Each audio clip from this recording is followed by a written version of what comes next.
पहला Corinthian 12 chapter 7 verse onwards. लाभ पहुंचाने के लिए हर एक को आत्मा का प्रकाश दिया जाता है। हम लोगों ने अन्य भाषा, भाषांतर और प्रोफेसी देख ली ना तीनों पिछली बार। Yes. एक गिफ्ट ऑफ रेवलेशन है, यानी कि प्रकाशन का दान, प्रकाशन का दान यस, मतलब ऐसी चीज की खुल जाए, टॉर्च मारना ऐसे, सो क्या बोलते हैं प्रकाशन। अरे अच्छा ये है, वो चीज आ जाए, तो ये है प्रकाशन। प्रकाशन में तीन है, वर्ड ऑफ विजडम, हाँ बुद्धि का आत्मा, फिर वर्ड ऑफ नॉलेज ज्ञान का आत्मा, और तीसरा है डिसेंडिंग ऑफ स्पिरिट, आत्माओं की परख। यानी कि जो ज्ञान का आत्मा होता है, बुद्धि का आत्मा, ज्ञान का आत्मा और बुद्धि का, word of knowledge and word of wisdom. इसमें क्या होता है, जो जब ये ऑपरेट कैसे होता है, जब हम लोग समझो कि मैं बता रहा होता, एक बार हमारे एक दोस्त आए थे बहुत पहले, तो मैं ऐसे डिस्कस कर रहा था, तो मैंने जो है उनकी जो प्रॉब्लम थी लिटरली वो बोल डाली, एग्जाम्पलीफाई करके, उनकी सारी का नाम सेम और पूरी बात मैंने बोल डाली। तो उनकी आंखों में आंसू आके बोले अरे यही तो मैं मेरे अंदर चल रहा था। हालेलुया। मुझे उन्होंने नहीं बताया, लेकिन मुझे उनके बारे में पता चल गया, मैं यूं ही बोलने लगा। तो ये क्या है, नॉलेज, ज्ञान। यानी कि जब आप कई लोग देखो, अभी इसको मिक्स मत करना, कई लोग क्या होते हैं दुनिया के लोग होते हैं, उनको दुनिया का बहुत पता होता है, समझ रहे ना। जैसे आपने देखा होगा आपके घर में दादी नानी है या कुछ लोग इतने चालाक, इतना समझदार होते हैं कि सामने वाला क्या बोलेगा आप समझ लेते हो, वो दुनिया का है। वो ये इसमें आत्मा मत मिलाना। जैसे अब हम ये लोग हैं, जैसे अभी कोई हमारे घर में हम लोग टेबल बैठते हैं, हम तीनों लोग, तो कोई ऐसी बात इनिशिएट करी जाती है, तो मेरे द्वारा कुछ होता तो एक आदमी पहले बोल देगा अभी पापा ये बोलेंगे, फिर माँ ये बोलेगी, फिर पापा ये बोलेंगे, और लिटरली ऐसा होता है। हालेलुया। तो क्या बोलेंगे, इसको वर्ड ऑफ नॉलेज है? नहीं है, ये दुनिया का हमको पढ़ के नेचर पता, हमको नेचर पता चल गया, पढ़ लिया उस आदमी को कि ये इंसिडेंस होगा। जैसे हस्बैंड वाइफ है कि ये चीज बना दी तो उसको ये पसंद नहीं है, मुंह बनेगा इसका, तो क्या किया, एक चीज और बना दी साथ में कि खुश हो जाए। यानी कि पता है एक दूसरे को, वो अलग हो गया। वो क्या हुआ, दुनिया का नॉलेज। कई लोग बहुत चरफर होते हैं, बहुत पढ़े लिखे होते हैं, जो दुनिया में घूमते रहते हैं, पढ़ाई लिखाई में जीरो होते हैं, लेकिन दुनिया की समझ बहुत होती है। तो वो वर्ड ऑफ नॉलेज की बात नहीं हो रही यहाँ प्रेयर की बात हो रही है। जब हम प्रे करते हैं और ऐसी डीप चीजें सामने वाले की हमको पता चल जाती हैं, तो वो हम जब बोलते हैं तो सामने वाला चौंक जाता है। हालेलुया। हालेलुया। और उसके बाद वर्ड ऑफ विजडम क्या है, जब उनको उनका सोल्यूशन बताया। यस, समझ रहे ना कि तुम इस प्रॉब्लम में हो, इसका सोल्यूशन, इसका जो है निष्कर्ष, इसका समाधान ये है, उसको बोलते हैं वर्ड ऑफ विजडम, बुद्धि का आत्मा।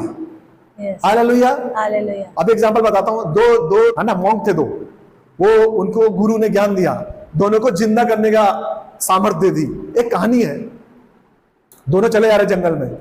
अब एक जो मॉन्क था, एक जो उसने देखा खरगोश, उसको भूख लगी थी, उसने उसको जिंदा कर दिया और पका के खा गया। ठीक है, फिर वो जब आगे गया तो उसने एक शेर को देखा, उसने किया, उसने खरगोश को जिंदा किया, खा गया, उसने शेर को जिंदा कर दिया टेस्ट करने के लिए, और शेर ने क्या किया, उसको खा गया। यानी कि उसने उसको खाया, उसने उसको खाया। यानी कि वर्ड ऑफ नॉलेज था लेकिन विजडम नहीं था। इसको word of wisdom, word of knowledge दोनों थे। इसको जो पहला वाला जो मॉन्क था, उसको वरदान दिया गया था, उसको नॉलेज भी था और कैसे यूज करना है वो भी मालूम था। लेकिन जो दूसरा था, इसको नॉलेज तो थी, ज्ञान तो था, लेकिन इसको समझ नहीं थी, बुद्धि नहीं थी कि क्या करूंगा, अगर शेर जिंदा कर दूंगा तो मुझे खा जाएगा। हालेलुया। तो ये दो ज्ञान जो ऑपरेट होते हैं, जैसे कभी चर्च में, कलीसिया में पास्टर खड़ा है, प्रेयर कर रहा है, और किसी भी भाई बहन बैठे हुए हैं और पास्टर को मालूम चल जाता है कि इसके अंदर एक पाप में, जो ये पाप में, ही इज इन सिन, वो पाप में जीवन जी रहा है। पास्टर को मालूम चल गया प्रेयर के दौरान। अब पास्टर को वर्ड ऑफ, ये कैसे मालूम चला, वर्ड ऑफ नॉलेज से, है ना, ज्ञान के आत्मा से, पवित्र आत्मा के ज्ञान के आत्मा से उसको मालूम चल गया कि ये पाप में है। तो पास्टर क्या करेगा, यहीं से खड़ा होकर बोलने लगा, ये आदमी पाप में है। पास्टर की महिमा हो गई, लेकिन जो इस आदमी के लिए उसने बोल दिया, उसकी तो बेचारे की मटिया मेट हो गई ना, उसकी इज्जत तो चली गई ना। रिपेंट करेगा, नहीं करेगा रिपेंट?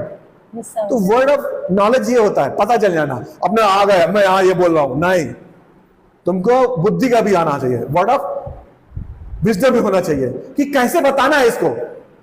तो भाई ये घर में ये पास्टर जाके सभा के जब खत्म हो जाएगी तब समझाएगा, भाई तुम इस सिन में हो, पाप में हो, प्रभु आत्मा बोल रहा है कि मन फिरा लो। तो रोने लगेगा, प्रे करेगा, उस पाप से छूट जाएगा। समझ गया मेरी बात? तो पवित्र आत्मा ऐसा है कि पवित्र आत्मा कभी किसी को कंडेम नहीं करता है, यस मतलब किसी को नीचे गिराता नहीं है, वो होली स्पिरिट है। और शैतान क्या करेगा, खड़े हो गए तुम पाप में हो, वो क्या करेगा, उस आदमी को गिराएगा और वो आदमी कभी चर्च से दूर हो जाएगा, कभी नहीं आएगा वो। हालेलुया। तो यह है पवित्र आत्मा। पवित्र आत्मा गिराने के लिए नहीं आता, पवित्र आत्मा उठाने के लिए आता। शैतान कभी देख रहा, शैतान तुमको गिराएगा, तुम्हारी पुरानी गलत की हुई चीजों को याद दिलाएगा तुमको बार बार, भले वो इविल स्पिरिट के बारे में क्यों ना हो, यस बार बार आपको याद दिलाएगा, आपको डराएगा वो, और रात में स्पेशली डराएगा जब अकेले हो। इसलिए ये शैतानिक है। डिवाइन क्या है उसके बारे में भूल जाना। तो word of wisdom, word of knowledge. जैसे और भी हम अगर समझने चाहेंगे, जैसे कुआं है, जहां पर कुआं है और उसमें तेल होगा, देख के बता देता है। कौन बता देता है? वर्ड ऑफ नॉलेज, ज्ञान का आपस पता चल जाता है नॉलेज से कि यहां पर कुआं है तेल का। अब उस कुएं से तेल से कुएं से वो गैस निकालनी कैसे है, वो क्या हो गया? बुद्धि का आत्मा, वर्ड ऑफ विजडम। अभी समझ गया ना पूरी तरीके से? यस ये दोनों में अंतर क्या है? दोनों ही जरूरी है। एक बता देता है सामने वाले में क्या चला, दूसरा बताता है बोलना कैसे, करना कैसे। यानी कि एक बताता है प्रॉब्लम क्या है, एक बताता है सोल्यूशन। वर्ड ऑफ ज्ञान का आत्मा, बुद्धि का आत्मा, word of wisdom, word of knowledge, word of wisdom. समझ गया ना? दोनों है, दोनों मिलकर काम करते हैं। तो ये परमेश्वर के पवित्र आत्मा का दूसरा वरदान है, जिसको बोलते हैं गिफ्ट ऑफ रेवलेशन। ज्ञान का आत्मा, बुद्धि का आत्मा। और उसके बाद है डिसर्निंग ऑफ स्पिरिट। यस जब आप बाइबल पढ़ते हैं तो सबसे पहला गिफ्ट ऑपरेट होता है डिसर्निंग, आत्माओं की परख। समझ गए? आत्माओं की परख आज के समय में कलीसिया में बहुत जरूरी है, क्योंकि आजकल ऐसी टीचिंग ऐसी आ गई है कि परमेश्वर तुमको, तुम्हारे घर में 2 लीटर दूध हो जाएगा, तुम्हारे 2 नोट 100 के आ जाएंगे, 500 के नोट आ जाएंगे। हालेलुया। इस तरीके से टीचिंग हो रही है, जो ब्लेसिंग वर्ड्स बोलते हैं। ब्लेसिंग हम भी खिलाफ नहीं, मैं भी बोलता हूँ भरपूरी, मैं भी अक्सर बोलता हूँ, लेकिन रिपेंटेंस के बारे में भी बोलना है, यस पश्चाताप के बारे में बोलना है ना? यस ये तो हमारा बाइबल का मेन है, repentance is the main. Hallelujah. Bible का फाउंडेशन है पश्चाताप, उसके ऊपर दान, जितने हैं दान है। यस लेकिन कलीसिया में क्या हो गया, इसको हटा दिया है, सिर्फ अभिषेक आशीष, अभिषेक आशीष। हालेलुया। और उस पवित्र आत्मा को डांस में आजकल फन बना दिया है, डांस करने लगता होली स्पिरिट से, ऐसे करता 1000 लोग गिर जाते हैं। What is this? ये कैसे समझेंगे आप? और आदमी जो नया नया है, आज के हमारे समय में तो सब नहीं था, बाइबल था सिर्फ, तो हम सिर्फ बाइबल पढ़ के हम लोग मैच्योर हुए हैं। लेकिन आजकल यूट्यूब है, यूट्यूब में ढेर सारे प्रवक्ता है जो मैसेज देते रहते हैं, आप सुन के कंफ्यूज रहेंगे। होली स्पिरिट को मौकरी बना दिया है, एक ऑब्जेक्ट बना दिया है। अनॉइंटेड पास्टर ने इसको प्रे कर, दिस इज अनॉइंटेड, ये 3000 का है। अनॉइंटेड माइक, अनॉइंटेड चेयर, तुम चेयर में बैठोगे तो ऐसे करने लगोगे, वो भी सेल में है। अनॉइंटेड ऑयल, अनॉइंटेड पानी, उनके दाम 50 गुना 100 गुना कर दिया। अरे होली स्पिरिट क्या वो क्या ऑब्जेक्ट है क्या? एक अनॉइंटेड बैग भी आ गया है। हाँ, अनॉइंटेड बैग भी है, सोप भी आ गया, सोप भी है, साबुन लगाओ अभिषेकित हो जाओ। खाना बाला सकरा व्हाट इज दिस? इसके लिए डिसर्निंग ऑफ स्पिरिट बहुत जरूरी है, आत्माओं की परख, कि सामने वाला बोल रहा है तो क्या बोल रहा है, ये बहुत जरूरी है। इसके लिए आपको क्या करनी पड़ेगी? बाइबल पूरी पढ़नी पड़ेगी बार बार। अगर ये पास्टर मैं ही नहीं बोल रहा हूं तो मेरा पर्पस क्या है बोल रहा हूं? या मैं हमेशा पैसे मांगता रहता हूं? हमेशा नहीं, जरूर तो जब या रिमाइंडर जरूरी है, हर चीज, दान दशमांश, पश्चाताप, ये सब न्यू है बाइबल की। यस लेकिन हमेशा उसी बारे में बोलना, 10% दो, 10% दो, दिस इज रॉन्ग। यस ये भी आप देख के पता कर सकते हैं कि उस चर्च में लोग जो है हमेशा क्या मांगते रहते हैं। या पास्टर वर्ड ऑफ गॉड सिखाने में ज्यादा इंटरेस्ट लगाता है, जोर लगाता है समझाने के लिए, word of God, that is church. वो है शब्दों, वचन पे जो कलीसिया बसी होती है, दैट इज परफेक्ट। वो यीशु को पसंद है, उसको बोलते हैं लिविंग चर्च, यस जिसका नींव किस पे है? वचन पे, जो वचन पे ध्यान देते हैं। और वचन का लेखक कौन है? होली स्पिरिट। जब हम वचन पे ध्यान देंगे तो उसके गिफ्ट ऑटोमेटिक हमारे अंदर से ऑपरेट होने लगेंगे। Yes hallelujah. और मैं समझता हूं कि सबसे पहला जो है, जब आप बाइबल पढ़ते हैं तो सबसे पहला जो गिफ्ट ऑपरेट होता है वो होता है डिसर्निंग ऑफ स्पिरिट। यस आत्माओं की परख सबसे पहले तुमको मालूम चल जाएगा। अभी कई बिलीवर्स हमारे बीच में ऐसे थे, बोलते पास्टर साहब आपके बाजू हमको यीशु मसीह दिखाई दिए। हमारी कलीसिया में पास्टर साहब आपके बाजू में यीशु मसीह खड़े थे। अब मैं मानूं कि ना मानूं, अरे हमको तो दिखाई नहीं दिए, जो पास्टर प्रीच कर रहा है उसको तो दिख नहीं रहा यीशु मसीह खड़े, लेकिन उसको दिख रहा है। तो डिसर्निंग ऑफ स्पिरिट होनी चाहिए। पास्टर को तो दिखेंगे, आप क्या ज्यादा होली उससे ज्यादा? तुमको दिख रहा है, हमको नहीं दिख रहा है, तो इसको बोलते डिसेंडिंग ऑफ स्पिरिट। समझ जाता पास्टर ये झूठ बोल रहा है, या तो उसको आभासी हुआ है, कुछ सोच लिया उसने, और ये सच नहीं है। स्पिरिट यीशु मसीह है, लेकिन तुमको हर बार में सब कुछ दिख रहा है, दैट इज डिल्यूजन।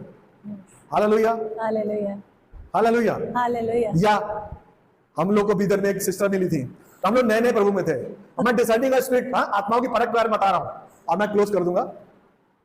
वो बीदर में थे हम लोग जब आंध्रा कर्नाटक में, तो हम लोग मुश्किल से कितने साल के बिलीवर रहे होंगे, 3 साल के, 2 साल, 4-5 साल के बिलीवर थे हम लोग, लेकिन बाइबल 5-6 बार खत्म कर चुके थे। खतरनाक बिलीवर, आत्मा से भरे हुए बिल्कुल। अगर किसी का नाम डिकोस्टा, पोस्टा, जॉनसन, मॉनसन सुन लिए तो उससे गले मिल जाते थे हम लोग कि भाई ये प्रभु का आदमी है।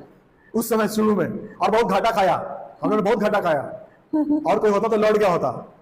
लेकिन हम लोग वचन पढ़ते थे, इसलिए हम लोग किसकी ओर नजर करते थे? यीशु की ओर, कि यीशु मसीह उद्धारक है, इसके बिना कोई है नहीं। तो हम लोग क्या हुए, बने रहे। और बहुत सारे स्कॉलर जो है बाइबल जानते हुए भी नरक चले गए, क्योंकि यीशु मसीह को उन्होंने व्यक्तिगत उद्धारकर्ता नहीं ग्रहण किया। तो डिसेंडिंग स्पिरिट की बात कर रहा है, आत्मा परख की बात कर रहा हूं। तो सिस्टर कहती थी, मैं जब प्रेयर करती हूँ तो क्या होता, मेरे पैरों में पूरा दर्द उतर गया। अरे भाई काहे उतर गया तुम्हारे दर्द पैरों में? सामने बोले सामने वाले का, हाँ, कहे सामने वाले की जो टांग में दर्द था वो मेरे उतर गया।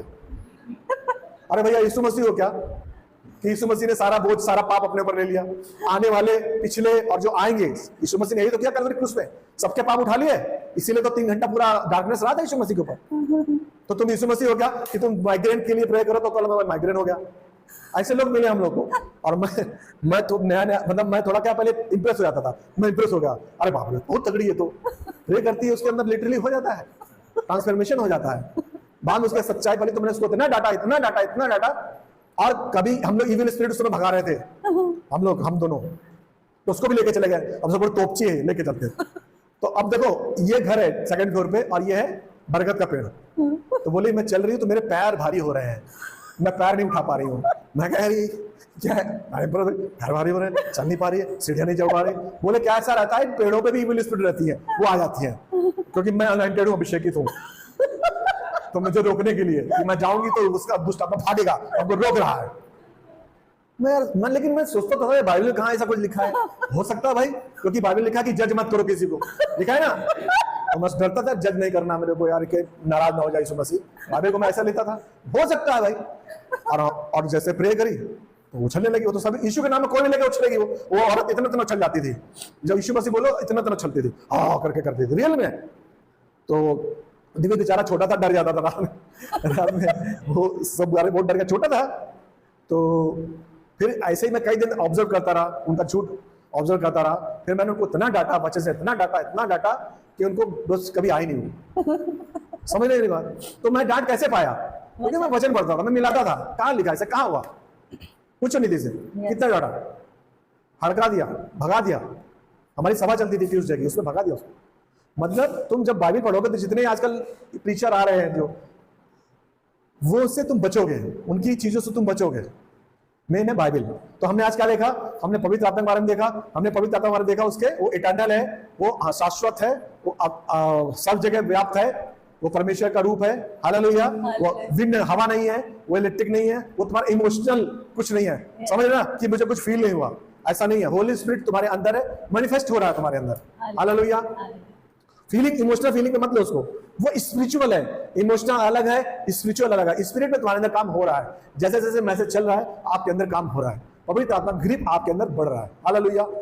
दूसरा हमने पवित्र आत्मा पढ़ा और देखा बपतिस्मा, 2 तरीके बपतिस्मा, एक पानी का बपतिस्मा, एक आग का बपतिस्मा। पानी का बपतिस्मा क्या है जो हम लेते हैं, आग का बपतिस्मा क्या होता है? हो सकता है जब पानी में जाओ उसी समय तुम्हें मिल जाए। कैसे? यीशु मसीह जब बपतिस्मा लेने गए तो लिखा है जब वो पानी में थे तो कबूतर के नाय पवित्र आत्मा यहां पर उनके उतरा, लिखा है। और परमेश्वर ने कहा ये मेरा प्रिय पुत्र है। यानी एक ही जगह हमने क्या क्या देखा? पिता देखा, पुत्र देखा और पवित्र आत्मा देखा। तीनों है देखो, और तीनों एक काम कर रहे हैं। हालेलुया। हर जगह तीनों काम करते हैं, वहां देखा। उसके बाद पेट में भी आपका बैप्टिज्म हो सकता है। जॉन द बैप्टिस्ट, जब मरियम समाचार देने गई तो पेट में जो जॉन द बैप्टिस्ट था घूमा, उसकी मां बोलती है, यानी कि पेट में बपतिस्मा मिल सकता है। क्या हो सकता है? बपतिस्मा लेने के 6 महीने बाद, 1 महीने के बाद आपको आग का बपतिस्मा, यीशु का बपतिस्मा, टंग्स का, होली स्पिरिट का बपतिस्मा मिल सकता है। इमीडिएट मिल सकता है। और कुरनेलियस के समय में जब पौलुस प्रचार कर रहा था, पतरस प्रचार कर रहा था, तो एक्ट्स के 10वें में लिखा है कि जब वो प्रचार कर रहा था तो पवित्र आत्मा लोगों के ऊपर उतर गया यस और पतरस ने क्या किया, उनको बपतिस्मा दे दिया। यानी कि पहले पानी के बपतिस्मे से पहले ही आग का बपतिस्मा मिल गया। तब पौलुस पतरस ने कहा, उस समय पतरस और जो ज्यूज थे, यहूदी थे, वो अन्य जाति विधर्मियों को वचन नहीं बताते थे, तो लोग बहुत नाराज हो गए पतरस से, बोले तुमने विधर्मियों को बपतिस्मा दे दिया। तो उसने बताया कि पवित्र आत्मा भेद नहीं करता, उसने पहले ही दे दिया, तो मैंने फिर पानी का बपतिस्मा देना ही पड़ा। यस यानी कि होली स्पिरिट का काम है, हम उसको बांध नहीं सकते कि नहीं ऐसा ही होगा। पवित्र आत्मा कैसे भी मिल सकता है, लेकिन रिपेंटेंस, पश्चाताप, desire, receive and respond. Yes अगली बार हम लोग देखेंगे 3 जो है गिफ्ट ऑफ एबिलिटी, पावर, कौन कौन से हैं? Gift of faith, gift of healings, gift of miracles. Yes 9 वरदान है, 3 पहले देखे, 3 आज देखे और 3 आने वाले समय देखेंगे। और मैं अभी प्रे करने जा रहा हूं।